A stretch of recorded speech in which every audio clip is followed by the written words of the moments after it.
നാഥനും നിത്യപിതാപുത്രനും പരിശുദ്ധാത്മാവുമായ സർവീശ്വര. കർത്താവിനെ ആകാശത്തിലും ഭൂമിയിലും സ്തുത്യർഹനാകുന്നു.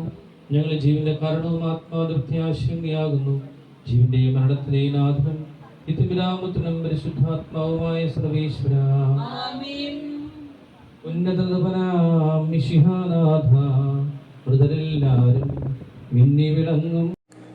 തൃശൂർ അതിരൂപതയിൽ അന്തരിച്ച വൈദികൻ ഫാദർ തോമസ് വടക്കേത്തലയുടെ സംസ്കാര ശുശ്രൂഷകൾ ഇന്ന് ഉച്ചയ്ക്ക് 1-ന് അദ്ദേഹത്തിൻ്റെ സഹോദരൻ്റെ ഗുരുവായൂർ ഹൗസിംഗ് ബോർഡിന് സമീപമുള്ള വസതിയിൽ നിന്ന് ആരംഭിക്കും.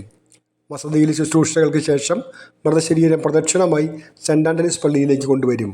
മെത്രാപ്പോലിത്തയും മെത്രാന്മാരും കാർമ്മികരായാണ് സംസ്കാര ശുശ്രൂഷകൾ നടക്കുക.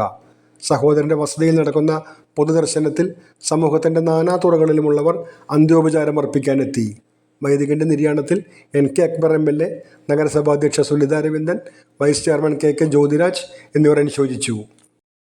ആകാശവുമേ ഭൂതലവും താവകമല്ലോ കർത്താവേ, ജീവിക്കുന്നവനഭയം നീ നൽകണമേ മൃതനായുസ്സും.